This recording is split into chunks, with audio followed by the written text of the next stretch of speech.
It's good to see you. When I brought you here, I didn't think you were brave enough to go through with your investigation. Now, I've been studying the anomalies that have occurred in Nightingale. The fires in the sky, the electromagnetic pulses, the UFOs, the bomb that disappeared, the mass stupor, and so on. And I've come to a conclusion. Either powerful people or something beyond our capabilities is causing these things to happen. Most likely, a more advanced race has embedded itself in our government institutions.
you recognize us? We're your mother and father. We left you on Earth for a reason. You're one of us, a converted human that helps the moon people.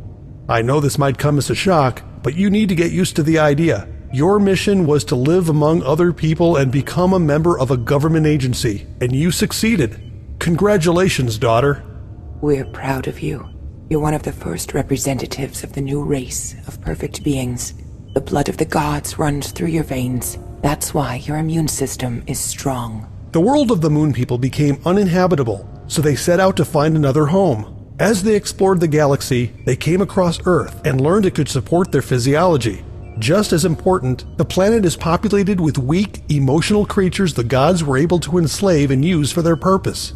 Do you understand the ramifications of what I'm saying? You could become immortal. You'll be able to explore the galaxy and never die. Please accept what we're telling you. You already know you're different from other people. You're not weak like they are. The humans were incapable of mounting a defense against us. That's why many of our agents were able to infiltrate their governments. Moreover, many rich and famous people submitted to the will of the Antares. Now you must fulfill the next part of your destiny and disable the biohazard detectors the US government has installed across the country. That will allow us to proceed with the invasion, which will involve the use of a deadly virus. You should know the access code that will shut them off. So please do this as soon as possible. Do it for our family. Do it for the great Antares.